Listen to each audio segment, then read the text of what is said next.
Halo semuanya, selamat wayahkia ya dimanapun kalian berada. Kembali lagi bersama Mamang dan di video kali ini kita bakal lanjutin manhwa Satria Kegelapan. Kita masuk di part 23. Di awal video ini, di saat cahaya Red Moonlight menyinari tubuh Knox tanpa jubahnya, cahaya itu pun memberikan efek berserk kepada dirinya. Hingga mungkin saja Knox kehilangan kesadarannya. Dan juga muncul sebuah peringatan jika dirinya tak bisa disembuhkan saat terkena efek itu. Namun, meski begitu, stat miliknya telah meningkat sebanyak 1, kali lipat. Hingga Knox pun tersenyum puas yang membuat Luna bertanya-tanya apakah mungkin Knox sudah gila. Melihat tingkah Knox yang seperti itu, bawahan Luna yang menemaninya, Duff bertanya, membuang jubah sama seperti membuang nyawa. Haruskah kita menghentikannya? Luna yang tengah menatap tajam ke arah Knox membalas, tidak, dia memang tidak mendengarkan peringatan kita. Hidup dan matinya bukan urusan kita. Mendengar hal itu, Duff menimpali, tapi dia salah satu anggota keluarga Rainheimer, Theo von Rainheimer. Aku tak terima jika dia menyakiti lunatik. Luna pun tersenyum berkata, tidak, kita pastikan itu tidak terjadi. Apa kau yakin bahwa Theo von Rainheimer adalah orang yang penuh cinta kasih seorang ayah? Duff membalas, itu tentu saja tidak. Luna melanjutkan, mari kita lihat saja dulu. Bocah nakal itu pastinya punya pemikirannya sendiri. Duff menimpali, sesuai keinginan Anda, Nona Luna. Dengan begitu, mereka berdua hanya berdiam diri ketika Knox mulai bertarung melawan para monster yang muncul di sekitarnya. Satu persatu, Knox berhasil menumbangkan monster-monster itu hingga darah demi darah bermuncratan mengotori bajunya. Saat itu, Knox berpikir dunia ini dipenuhi dengan warna merah. Ini adalah perasa yang didedikasikan untuk menggambarkan Order of Moonlight di Inner Lunatic. Beberapa stat telah meningkat. Tidak hanya itu, tapi tubuh fisikku juga tumbuh seiring dengan bakatku. Sekarang, aku bahkan tidak akan mudah didorong mundur oleh anak seusiaku. Dengan begitu, Knox pun melanjutkan membantai para monster di sana. Hingga di sebuah titik, setelah melihat jumlah monster yang ia kalahkan, para monster lainnya terlihat ketakutan. Meski begitu, Knox tak berniat untuk menghentikan aksinya. Sembari bersiap untuk kembali bergerak, Knox berpikir status Berserk adalah salah satu trait terburuk di Inner Lunatic. Efek ini hanya muncul di bawah Red Moonlight. Tapi, aku sudah merencanakan ini sejak awal. Tentu, karena bakat yang kumiliki. Ternyata, di saat Knox bersiap kembali bergerak, muncul sebuah pemberitahuan di mana dua trait jenius menyembuhkan status penyakit Red Moon, Sword, and Martial Artist Genius, serta Mana Sensitivity Genius. Hingga efek Red Moonlight sementara dinonaktifkan. Sederhananya, dunia ini tidak adil dalam mengkategorikan bakat, dan Knox salah satu penerima efeknya. Tapi, apa yang bisa ia lakukan? Ia hanya bisa terus-menerus bergerak. Dan kemudian Knox pun menggunakan tekniknya Black Execution yang menghabisi semua monster di sana. Lalu Knox pun mendapatkan efek dari Ring of Black Flame yang meningkatkan umur miliknya sebanyak 2 hari dan 7 jam. Tentunya hal itu pun membuat Luna dan juga Duff terkejut. Dan di tengah keterkejutan mereka, Knox tersenyum berkata, jika orang merasa iri, mereka harus mencoba menjadi terminali. Saking fokusnya, Knox membantai habis para monsternya. Dirinya bahkan sampai tidak bisa mendengar teriakan Luna di samping altarnya. Hingga saat kemudian, setelah menghabisi semua monsternya, Knox yang berlumuran darah kini mendekat, berdiri di hadapan Luna yang menatapnya. Lalu ia berkata, apa trialnya sudah selesai. Kita mundur beberapa saat yang lalu, di saat Knox masih bertarung dengan sisa monsternya. Saat itu, Luna berkata, sepertinya kita harus mengakuinya sebagai anggota Lunatic. Duff membalas, bakatnya luar biasa. Hanya ada beberapa di benua ini. Lalu, Luna berteriak, "Woi, Knox! Knox von Rainhaber! Kau lulus trialnya! Berhenti!" Namun sayangnya, Knox yang fokus dengan pertarungannya tak mendengar teriakannya. Hingga Luna yang merasa heran berkata, kenapa dia diam saja? Apa dia sudah kehilangan akal sepenuhnya? Mendengar hal itu, Duff kini mengeratkan tinjunya membalas. Bahkan, jika membunuhnya sekarang, di luar dugaan mereka, Knox bisa menghabisi semua monsternya. Dan kini, mendekat berdiri tepat di hadapan Luna. Di mana Knox bertanya, apa trialnya sudah selesai? Luna membalas, ya, sudah. Theo sedang membesarkan seorang monster. Duff menambahi, itu benar. Mendengar hal itu, Knox pun tersenyum karena berhasil menyelesaikan trial untuk masuk ke Lunatic. Sementara itu, Luna tersenyum menatapnya karena merasa jika Knox merupakan pria yang menarik. Lalu, Luna menyuruh Duff memberikan jubah kepada Knox di depannya. Ambil ini adalah seragam yang hanya bisa dipakai oleh anggota bangsawan Lunatic. Knox pun tersenyum menerimanya. Lalu berpikir, ini gila. Lunatic Members Uniform dan skill pasif Out of Moonlight ini sangat berguna di kondisi apapun.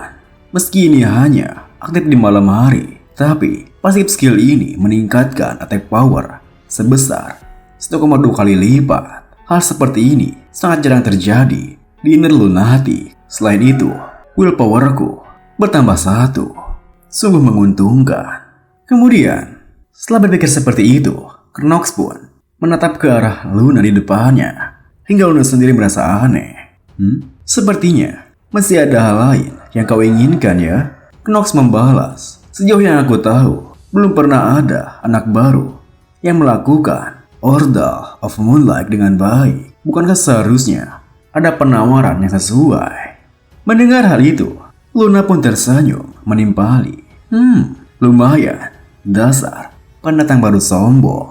Aku penasaran, berapa lama kau akan bertingkah seperti itu? Duff, ambilkan benda itu. Duff pun membalas, baik, ini. Luna yang telah mengambil sebuah item topeng dari Duff kini memberikannya kepada Knox sembari menuturkan, ini adalah artefak yang baru-baru ini Lunatic temukan, Moonshadow. Sesuai namanya, artefak ini bisa membuat tiruan diri sendiri. Ini mungkin bisa membantumu untuk mata-matai di akademi. Bagaimana? Apa kau puas? Knox pun yang kini mengambil topengnya membalas, tentu. Lalu sembari menggunakannya, Knox berpikir, akhirnya aku mendapatkannya, artefak Moonshadow. Ini adalah alasan utama kenapa aku menghubungi Lunatic lebih awal. Artefak yang bisa membuat tiruan cloning player.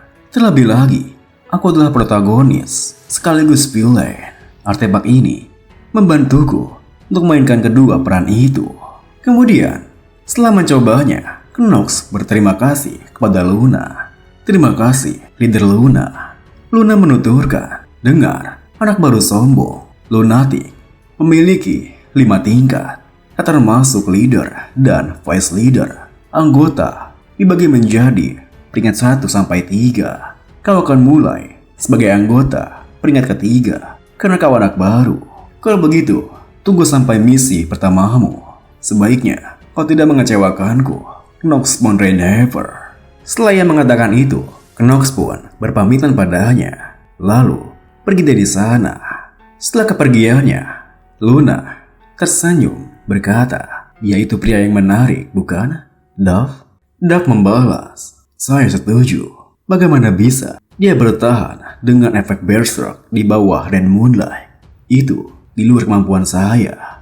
Luna melanjutkan, "Aku mengerti maksudmu. Bahkan mereka yang memiliki bakat universal tidak bisa bertahan selama 5 menit.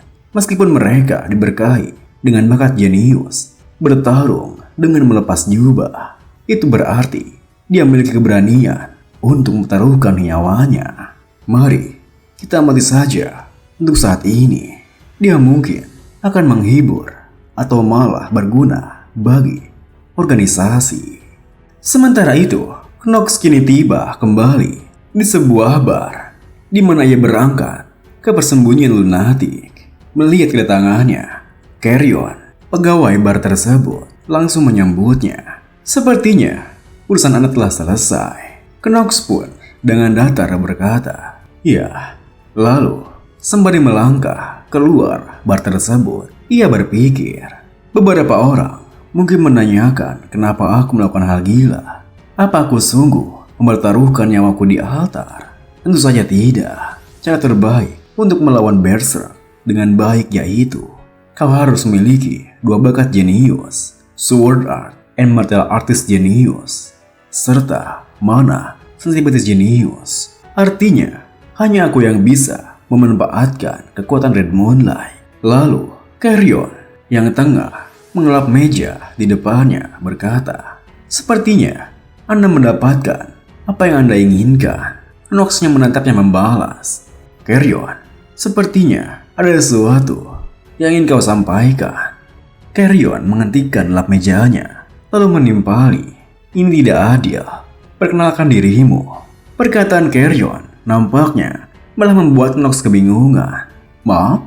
Carrion melanjutkan, "Memperkenalkan diri sendiri itu berarti berbagi nama satu sama lain." Mendengar hal itu, Knox pun tersenyum menuturkan, "Knox Pondrenhaber, apa itu saja?" Carrion menimpali, "Itu saja. Untuk saat ini, mengikuti jadwal akademi, itu tugas yang berat. Nah, dalam kasusmu, menyembunyikan kekuatanmu mungkin lebih sulit. Intinya, santai saja." Sesaat kemudian, Knox pun telah tiba di kamar akademinya. Namun, baru saja ia membuka pintu kamarnya, ia dikejutkan ketika melihat Jitri yang langsung mengomelinya. "Tuan muda, bagaimana bisa Anda menyelinap keluar dari pertama Anda tanpa sepengetahuan Maid?" Knox yang kaget pun berpikir, tidak mungkin. Aku sudah memastikan dia sudah tidur sebelum aku pergi."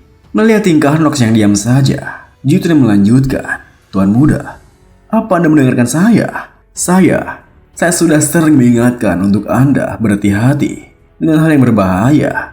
Meski jika reputasi keluarga kita sudah rusak, masih ada kesempatan untuk menembusnya."